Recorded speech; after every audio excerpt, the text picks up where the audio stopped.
Hi అండి, welcome to Swetha Krishna blogs. ఈరోజు మన ఛానల్లో మరొక యూస్ఫుల్ వీడియోతో మీ ముందుకు వచ్చేసాను. చూస్తున్నారు కదా, సో ఇవి ఇంత శక్తివంతమైనవని నేను కూడా అస్సలు ఊహించలేదండి. సో వీటితోనే ఈరోజు మనం ఒక అద్భుతమైన మెడిసిన్ అనేది తయారు చేయబోతున్నాం. అది కూడా ఎలుకల్ని ఇంటి నుంచి తరిమి కొట్టడానికి. చూస్తున్నారు కదా, ఈ ఎలుకలు మన వంట రూమ్లో కానీ, మన బట్టల ర్యాకులు కానీ, మన సోఫాలు కానీ అన్నింటిని కూడా పాడు చేస్తాయి. పుస్తకాలు ముఖ్యంగా అన్ని కొరికి పడేస్తాయండి. సో వీటి వల్ల ఎన్నో చికాకులు ఫేస్ చేస్తుంటాం. ఇవి చుంచె ఎలుకలు, పంది కుక్కలు రకరకాలుగా ఉంటాయి. సో ముఖ్యంగా పిల్లలు ఉన్న ఇళ్లలో అయితే ఇవి గబుక్కున తిన్న ఫుడ్ కానీ అవి వాళ్ళ పిల్లల నోట్లో పెట్టుకున్నా కూడా చాలా ప్రమాదం. ప్లేగ్ వ్యాధి కూడా వ్యాప్తి చెందుతుంది. సో వీటిని నివారించడానికి నేనైతే ఒక మెడిసిన్ మీకు చూపిస్తున్నాను. చాలా ఈజీగా ఉంటుంది, సింపుల్గా ఉంటుంది. చూడండి, ఇందుకోసం అయితే నేను ఒక క్యాండిల్ అనేది మీకు చూపించాను కదా. సో మామూలుగా గుర్తుగా ఉండడానికి అలా పెద్ద క్యాండిల్ చూపించానండి. మామూలుగా మొన్న దీపావళికి చిన్న చిన్న వ్యాక్స్ క్యాండిల్స్ కూడా వెలిగించాం కదా, అదొకటైతే ఉంది. దానితో అయితే నేను తురిమి ఇలా తీసుకుంటున్నాను. మీరు తురిమేటప్పుడు గ్రేటర్ యూస్ చేసుకోవచ్చు. నేనైతే గ్రేటర్ ఫుడ్కు యూస్ చేస్తారని చెప్పి ఇలా కత్తితో, అంటే పనికిరాని ఒక పాడైపోయిన కత్తిని అయితే యూస్ చేసి ఇలాగైతే తురుముకుంటున్నాను. ఇది మొత్తం కూడా ఒక స్పూన్ అయితే తీసుకుంటున్నాను.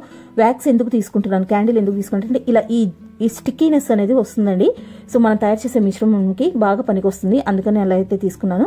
నెక్స్ట్ 2 నాప్థలిన్ బాల్స్ అనేది తీసుకుంటున్నాను. చూడండి, ఇవి కలరా ఉండాలంటారు. సింకుల్లో, హోటల్స్లో, రెస్టారెంట్స్లో వాడుతుంటారు, మన బాత్రూమ్స్లో వాడుతుంటారు, సింకుల్లో వేస్తుంటారు, బట్టల మధ్యలో కూడా పెడుతుంటారు మంచి సువాసన కోసం అని. ఇవి వచ్చి ఒక 2 తీసుకొని ఇలా పేపర్లో పెట్టుకొని పొడుమైతే చేసుకోవాలండి. వీటికి మనము ఇప్పుడు వాడే ఈ పదార్థాలన్నిటికి కూడా ఏవి కూడా మనం కిచెన్లో వాడే ప్లేట్స్ కానీ గిన్నెలు కానీ వాడకుండా చూసుకోండి. ఎందుకంటే ఇవి అంత ఘాటుగా ఉంటాయి, వాసన అంత తొందరగా అయితే వదలదు. చూడండి, ఇలా అయితే పొడి చేసుకున్న తర్వాత ఇది ఒక 2 స్పూన్ల పొడి అయితే తీసుకుంటున్నాను. ఆల్రెడీ 1 స్పూన్ వ్యాక్స్ పౌడర్ అయితే రెడీ చేసి పెట్టాను. తర్వాత 2 స్పూన్ల నాప్థలిన్ బాల్స్ పౌడర్ అయితే తీసుకున్నాను. ఇది 10 రూపాయలండి. సూపర్ మార్కెట్లో మనకు 10 రూపాయల ప్యాకెట్ కూడా దొరుకుతుంది. కలర్ ఉండలు దొరుకుతాయి, ఇలా తెలుపు దొరుకుతుంది. ఏది దొరికినా కూడా దాన్ని తీసుకొని యూజ్ చేసుకోండి. తర్వాత ఇందులోకి గోధుమ పిండి వేస్తున్నానండి. మీకు తెలిసిందే కదా, ఫుడ్ ఎలుకలు ఎక్కువగా అట్రాక్ట్ అయ్యేది ఫుడ్కి. సో గోధుమ పిండి ఉంటే గోధుమ పిండి తీసుకున్నాను. మీ దగ్గర గోధుమ పిండి లేకపోయినా బియ్య పిండి ఉన్నా, శనగపిండి ఉన్నా, మైదా పిండి ఉన్నా, ఏదన్నా కూడా ఒక 3 స్పూన్లు అయితే వేసుకోండి. నేను 3 స్పూన్లు అయితే వేసుకున్నాను. చూస్తున్నారు కదా. ఇంకా దీంతో పాటు అడిషనల్ ఫ్లేవర్ ఇవ్వడానికి చక్కెర, ఇంకా స్వీట్నెస్కి, ఇంకా స్మెల్కి ఇంకా అట్రాక్ట్ అయిపోతాయండి. అందుకని చక్కెర ఒక 2 స్పూన్లు అయితే వేస్తున్నాను. సో ఇది క్రిస్టలైజ్డ్ షుగర్.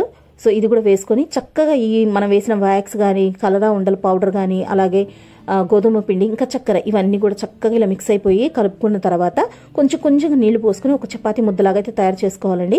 సో ఇలాగా కొంచెంగా వాటర్ పోసుకొని ఇలా ఎవ్రీ 15 డేస్కి ఒకసారి మనం ఇలాంటి మిశ్రమం తయారు చేసి ఎలుకలు ఉన్న ఇళ్లలో కానీ, ఇవి ఎక్కడెక్కడి నుంచి వస్తున్నాయో ఆ తూముల దగ్గర కానీ, రంధ్రాల దగ్గర కానీ మీరు పెట్టేసుకుంటూ ఉంటే అవి అయితే ఇంకా రావండి ఇంట్లోకి.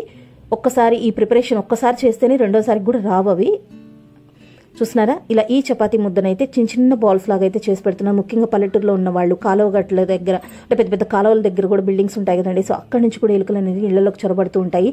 అవి ఎక్కడో కన్నం చేసి ఇంట్లోకి అయితే ఎంటర్ అయిపోతాయి అనమాట. సో అట్లాంటి వాళ్ళకి ఎలుకలు బెడద ఎక్కువ ఉన్న వాళ్ళు ఈ టిప్ని అయితే ఫాలో అవ్వండి, చాలా బాగా యూజ్ అవుతుంది. సో చూస్తున్నారు కదా, ముఖ్యంగా ఫార్మర్స్ అండి, ధాన్యం గోడౌన్స్ ఉంటాయి కదా, వాటిలో అయితే ఎక్కువగా ఉంటాయి. ఆ ప్లేస్లో అయితే ఇలా తయారు చేసి పెట్టేసుకోవచ్చు. నేనైతే ఇంట్లో సింపుల్గా మీకు ఎక్కడెక్కడ ఇళ్లలో వస్తే కిచెన్లో, స్టవ్ కింద, అంటే కిచెన్లో ఒక కార్నర్లో బియ్యం బస్తాలు ఎక్కడ పెట్టుకుంటాం అక్కడ పప్పు దినుసులు, అంటే 2 కేజీలు అంటే ఎక్కువగా తెచ్చుకున్నప్పుడు ప్యాకెట్స్ అలాగ మూటలు కట్టి పెడుతుంటాం కదా, ఆ ప్లేసుల్లో, బీరువా కింద, నెక్స్ట్ కబోర్డ్స్ దగ్గర, బట్టలు పెట్టుకునే కబోర్డ్స్ దగ్గర, తూముల దగ్గర, అంటే ఇళ్ళకి ఇండివిజువల్ హౌసెస్కి తూములు అనేది ఉంటాయి కదా వాటర్ పోవడానికి. సో ఆ తూముల దగ్గర, బాత్రూమ్ల దగ్గర అంతా కూడా పెట్టేశారనుకోండి, ఎలుకలు అనేది ఇవి తినేస్తాయి, చచ్చిపోతాయి. ఇంకొకసారి కూడా ఇంట్లోకి వచ్చే ప్రయత్నం అయితే చేయండి. చాలా యూస్ఫుల్ టిప్. మీకు నా ఐడియా నచ్చితే లైక్ చేయండి, షేర్ చేయండి. అలాగే ఛానల్ని మొదటిసారి చూసేవాళ్ళైతే సబ్స్క్రైబ్ చేసుకోండి. ఆల్రెడీ మన ఛానల్లో ఇంతకుముందు ఎలుకల్ని నివారణ కోసం ఒక టిప్ అనేది షేర్ చేస్తున్నాను. దాన్ని కూడా నేను లింక్ అనేది డిస్క్రిప్షన్లో ఇస్తాను, దాన్ని కూడా చెక్ చేయండి. సో చూస్తున్నారు కదా, ఇలాగైతే నేను బియ్యం బస్తాలు, పప్పు ధాన్యాలు పెట్టే దగ్గర, బీరువా ఉన్న చోట, అంటే బట్టల ర్యాకులు అవి అక్కడంతా పెడుతున్నాను. సో మీకు ఎక్కడి నుంచి వస్తున్నాయో తెలుసుకొని ఆ ప్లేస్లో పెడితే సరిపోతుంది.